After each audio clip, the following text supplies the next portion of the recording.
Hello friends, आज हम आपके साथ में शेयर करने जा रहे हैं तिल गुड़ की बर्फ़ी। इस बर्फ़ी को बनाने में ना तो हमें चाशनी बनाने की ज़रूरत है और ना ही इसे हमें घंटों पकाने की ज़रूरत है। जिन लोगों को तिल गुड़ की बर्फ़ी, गजक या लड्डू बनाने में दिक्कत आती है, आज उनकी ये परेशानी दूर हो जाएगी, क्योंकि इस तिल गुड़ की बर्फ़ी को बनाना बहुत आसान है और साथ ही इसे बनाने में समय भी बहुत कम लगता है। इस तिल गुड़ की बर्फ़ी को बिगनर्स भी बहुत आसानी से बना सकते हैं, वो भी बिना किसी झंझट के। चलिए तिल गुड़ की बर्फ़ी बनाना शुरू करते हैं, लेकिन उससे पहले आप सभी लोगों से सविनम्र निवेदन है कि प्लीज़ अगर आपको हमारी रेसिपीज़ पसंद आती हो, वीडियो अच्छा लगता हो, तो हमारे वीडियो को लाइक करना, शेयर करना, कमेंट करना, साथ ही चैनल से जुड़ने के लिए चैनल को सब्सक्राइब करना बिल्कुल मत भूलिएगा। तिल गुड़ की बर्फ़ी बनाने के लिए हमने यहाँ पर एक पैन लिया है और इस पैन में ऐड करेंगे 1 कप भरकर तिल। आप कोई भी कप या कटोरी ले लीजिए और उसी से सारी सामग्री का मेज़रमेंट कीजिए।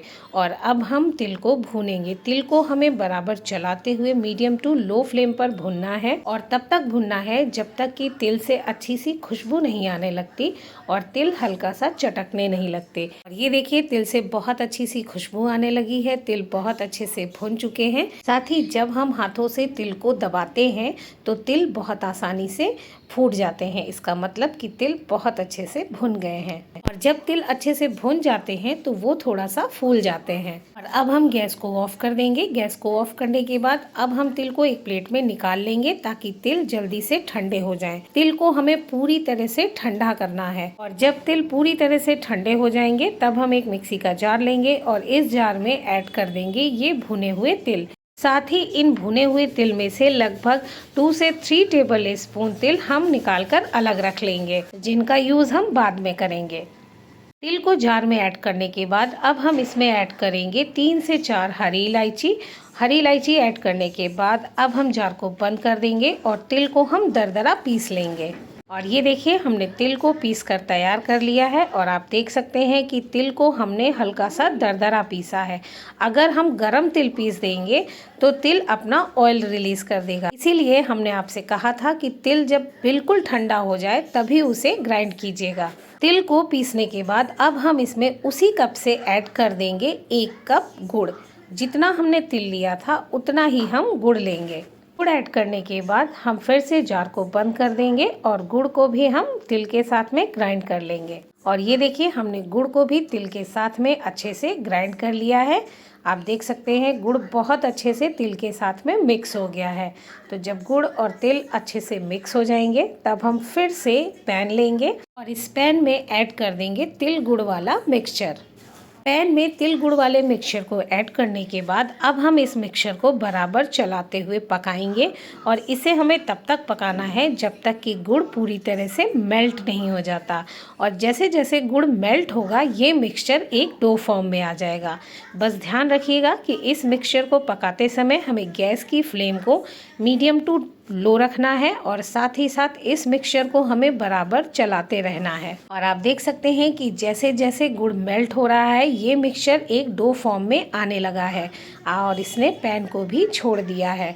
तो बस इसी स्टेज तक हमें इस मिक्सचर को पकाना है और जैसे ही ये मिक्सचर एक डो फॉर्म में आ जाएगा हम गैस को ऑफ कर देंगे। आप चाहें तो इस मिक्सचर को पकाते समय इसमें थोड़ा सा घी भी ऐड कर सकते हैं। मिक्सचर जब अच्छे से पक जाएगा तब हम एक बर्तन लेंगे जिस बर्तन में आपको बर्फ़ी जमानी है। तो मैंने यहाँ पर केक टीन लिया है और उस केक टीन के ऊपर एक नॉर्मल पेपर लगा दिया है और पेपर को हमने घी से ग्रीस कर लिया है। अगर आप पेपर नहीं लगाना चाहते तो आप जिस बर्तन में बर्फ़ी जमा रहे हैं उस बर्तन में डायरेक्ट घी लगा दीजिए और उसके बाद ये सारा मिश्रण उस बर्तन में डाल दीजिए। टीन में गुड़ और तिल का मिश्रण डालने के बाद अब हम इसे अच्छे से स्पैटुला से फैला देंगे।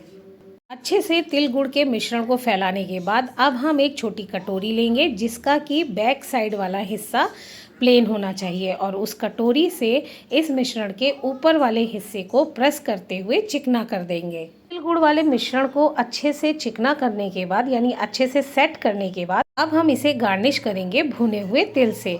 जो हमने 2 से 3 टेबल स्पून तिल निकाल कर रखे थे वो इसीलिए रखे थे ताकि हम इस तिल गुड़ वाली बर्फ़ी को ऊपर से गार्निश कर सकें। और तिल को अच्छे से डालने के बाद यानी गार्निश करने के बाद अब हम इसे एक बार फिर से फ्लैट कटोरी से दबा देंगे ताकि तिल इस बर्फ़ी में अच्छे से चिपक जाएं। और तिल को अच्छे से कटोरी से प्रेस करने के बाद अब हम इसे गार्निश करेंगे काजू से। तो जिस शेप में आपको बर्फ़ी काटनी है उसी हिसाब से हम इस पर काजू रख देंगे। और काजू रखने के बाद हम एक बार फिर से काजू को भी कटोरी से दबाते हुए प्रेस कर देंगे ताकि काजू भी तिल गुड़ की बर्फ़ी में अच्छे से सेट हो जाए। और इस काम को करते करते ही आपकी ये तिल गुड़ की बर्फ़ी सेट होने लगेगी। तो हम इसे छोड़ देंगे लगभग 5 से 7 मिनट के लिए ताकि ये बर्फ़ी अच्छे से सेट हो जाए। इसे सेट होने में भी समय नहीं लगता है। और आप देख सकते हैं 5 से 7 मिनट हो चुके हैं और बर्फ़ी भी बहुत अच्छे से सेट हो गई है। और जब तिल गुड़ की बर्फ़ी अच्छे से सेट हो जाएगी तब हम इसे मन चाहे शेप में कट कर लेंगे। तो हम यहाँ पर इसे स्क्वायर शेप में कट कर रहे हैं। आप इस बर्फ़ी को राउंड शेप में भी कट कर सकते हैं। तो इसके लिए आप छोटी कटोरी या कुकी कटर का इस्तेमाल करके इसे राउंड शेप में कट कर सकते हैं। ये देखिए हमने स्क्वायर शेप में तिल गुड़ की बर्फ़ी को कट कर लिया है। चलिए अब हम आपको इसे निकाल कर भी दिखा देते हैं। और आप देख सकते हैं कितनी आसानी से ये बर्फ़ी निकल आई है और बहुत अच्छे से सेट हो गई है। और देखने में ये बर्फ़ी बिल्कुल परफेक्ट दिख रही है। यकीन मानिए खाने में भी ये बहुत टेस्टी है। मिनटों में ये बर्फ़ी बनकर तैयार हो जाती है। इसे बनाने में कोई भी झंझट नहीं करना पड़ता। इसीलिए मैंने आपसे कहा था कि बिगनर्स भी इसे बहुत आसानी से बना सकते हैं। आप इस तिल गुड़ की बर्फ़ी को सॉफ्ट गजक भी कह सकते हैं। तो चलिए अब हम इसे सर्व करते हैं। इतने आसान तरीके से शायद ही आपने तिल गुड़ की बर्फ़ी बनाई होगी। अगर बनाई है तो हमें कमेंट करके ज़रूर बताइएगा। बिल्कुल सिंपल तरीके से ये रेसिपी मैंने आप लोगों के साथ में शेयर की है। तो आपको हमारी ये रेसिपी कैसी लगी हमें कमेंट करके ज़रूर बताइएगा।